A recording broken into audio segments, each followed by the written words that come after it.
Alright, so we're going to take a look at determining whether a graph is a graph of a function. Now, anytime we're relating x and y, we automatically have a relation. You can think of that as a relationship between x and y, but only the ones that pass what we call the vertical line test are going to be called functions. And so we're going to take a look at using the vertical line test on these graphic relations. So here we go. I'm going to grab basically kind of a ruler. Alright, so I have this crude little kind of a ruler thing here that I'm going to use to dynamically decide whether this relation is a function. So here's what I'm doing. I'm taking this blue line, vertical line, and I'm going to pass through this relation, this xy relation.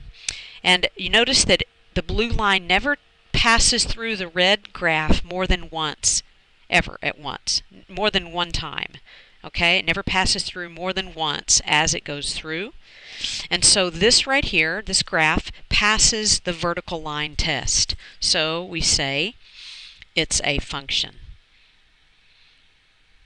It's a function. Okay, so let's take a look at the next one down here. Let's move this guy down here. Alright, so we'll take this vertical line, and you notice that as I pass through the function, or excuse me, the relation, the graph passes through two places here at once, and I'll circle them here. There's the two places, right? So this relation is not a function. So I'm going to say not a function.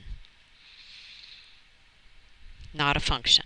Now, this is similar to, if you haven't looked at the previous video, go ahead and watch it. It's similar to a situation like this. If I had an x value, let's say I have an x value of 3, that y-axis is a little off, sorry about that. If I had a x value of 3, then I could look at this graph and say that it produces both a 1, 2, 3, looks like a 4. 3 produces a 4, but 3 also produces 1, 2, 3, negative 4. So this is that open beak that I referred to in the last video, and so therefore it's not a function. And this is the visual result of that open beak. Okay, open beak on a bird. If it's a closed beak, it's fine.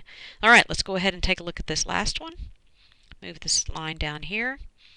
Alright, so I'm going to take a look at this, and as I pass my vertical line, as I go through this relation, it never passes through the graph more than once at a time, and therefore it is a function. Alright, hope that helped. Thanks for watching.